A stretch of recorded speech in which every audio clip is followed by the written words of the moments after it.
So in this video, I want to now talk about anti-seizure medications. And just as a way of introduction, what do we know about the pathophysiology of seizures? Well, we don't know a lot, but we can simplify it and say there's probably too much excitation, too much of this excitatory neurotransmitters like glutamate, and maybe too little of these inhibitory neurotransmitters like GABA, or obviously a combination of both. That may lead to a seizure. Now, in terms of anti-seizure medications, if you use this as a model, we can already come up with how we could treat seizures.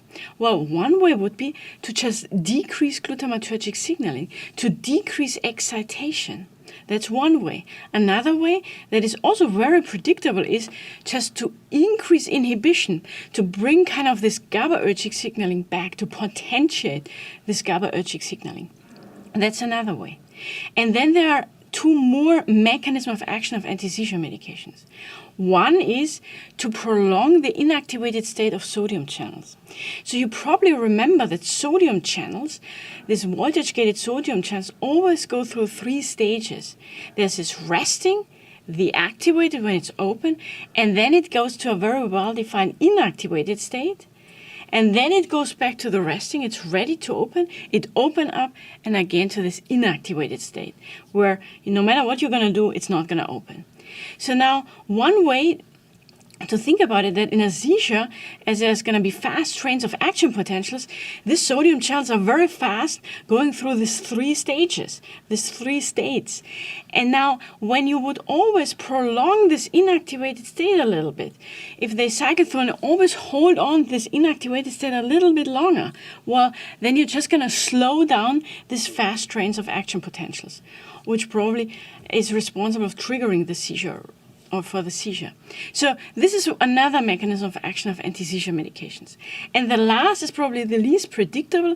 It just turns out that in a specific seizure type, so-called absence seizures, specific calcium channels, T-type calcium channels, T for thalamus, are involved. And for these specific seizures, these absence seizures, blocking calcium T-type channels helps. So now I'm going to walk you through several anti-seizure medications. Unfortunately, there is no nice classification of anti-seizure medications because most of them actually do several things. So we're going to start with carbamazepine and phenytoin. They both have just one single mechanism of action. They prolong the inactivated state of sodium channels and therefore just slow down fast trains of action potentials. The next category are drugs that do a lot more different things. Things like valproic acid, divalproex, lamotrigine, and topiramate. They have more than one mechanism of action. First of all, divalproex and lamotrigine both block calcium T-type channels, and that's very important because calcium T-type channels are involved in absence seizures. So if you want to treat absence seizures, you always need a drug that blocks the calcium T-type channels. You cannot go with any other drug. Therefore, these drugs can be used to treat absence seizures. But they do more than that. So they are also prolonging the inactivated state of the sodium channel. Topiramate does it as well. And then topiramate also increases GABAergic signaling, and lamotrigine also decreases glutamatergic signaling. So you can see they do more than one thing. And they can be considered broad-spectrum anti-seizure medications, and they're good for patients who are not clear about the exact seizure disorder or what kind of seizure it is. And just to remind you again, it is very important to know the drugs that block the calcium T-type channel because these are the only one that you can use to treat absence seizures. Now for etosaximide, this is actually the drug that only blocks calcium T-type channel, so you can only use it for absence seizures. And of course, divalproex and lamotrigine would be a good drug for a kid that has absence seizures but has also a tonic-clonic seizure from time to time. Because if you have this scenario, you're not going to get far with etosaximide. Etosaximide only treats absence seizures. And then we have a category of drugs, phenobarbital, primidone, barbiturates and benzos, that all just increase GABAergic signaling. They are allosteric modulators at the GABA receptor and therefore just enhance the affinity of GABA to this channel. Gabapentin is not really clear what it does. It might also enhance GABAergic signaling and or decrease glutamatergic signaling. It's not very clear. And then a newer drug, newer than all these guys out there, is Keppra, levetiracetam, and that probably interferes with the proteins that are involved in releasing glutamate. And therefore, this is probably decreasing glutamatergic signaling. So I just want to finish up with saying a couple of words to which anti-seizure medication now to pick for which seizure type to treat.